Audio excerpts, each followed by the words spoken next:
As you know, I observed your class on last week, and it was a very, very good lesson on inferring text clues and using your background knowledge. Um, I loved how you use technology to give your students background on the subject. It seems to be very, very useful for your students. The dialogue that you held between you and your students was very engaging, and all the students enjoyed it. They put their input into it.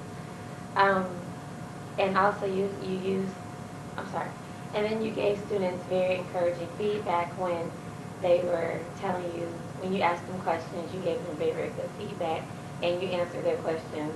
Um, you said things such as, "You're absolutely right," and "very, very good."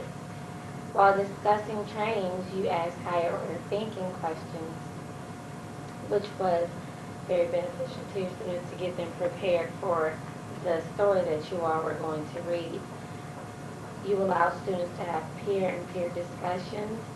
Um, that was very beneficial because the students got to talk about what each other may have saw in the story that, you know, one person didn't see, the other person was able to see.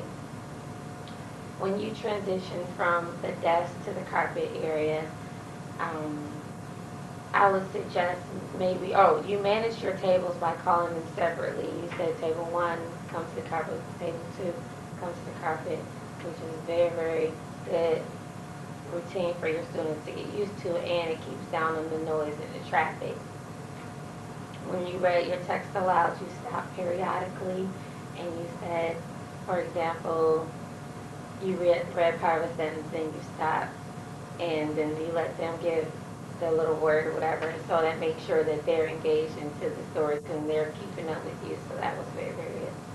When you came to a difficult word that they may have problems with, you stopped and you actually decoded the meaning, which is good for those lower students who may not know the word, or even the high students who may not know the word. They were able to stop with you and know what the word is.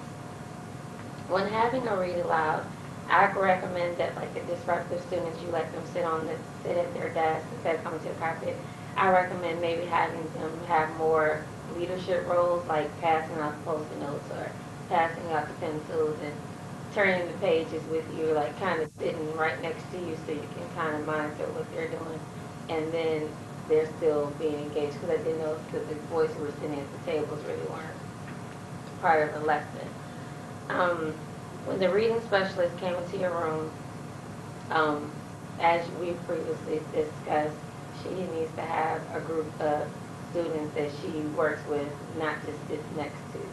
So, and I will be speaking to her about that, actually pulling the kids or working with the kids and not just taking notes as if she's another student in your classroom. And maybe, and I'm going to try to make some time with you all can collaborate, so you all, she can know what you're teaching, so you can co-teach versus her just be another student. That'd be helpful. Yes, I would do that for you. When a student was disruptive, you did very well by sending him to another classroom. Be sure to limit the timeouts to 30 minutes because we are a Comer school.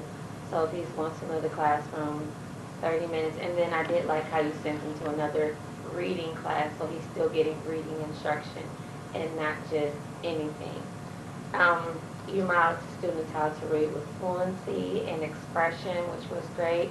You modeled to students how to infer by using their background knowledge and their text clues. Your ankle charts were perfect. Your writing was legible. They were able to see, this is my thinking. You did a lot of think aloud, so that was great. Um, I recommend giving some students class jobs to pass out papers, posting those clipboards, so it won't be so overwhelming on you. You trying to get your lesson together and posting everything out. And maybe even having a student reader. If you read a paragraph, then maybe they read a paragraph or something like that. But overall, I enjoyed your lesson, and I look forward to seeing more growth in you as the years goes by. Thank Do you have any questions? No, not that I can think of. Okay, well, continue to do a good job, and we will see you later. Thank you.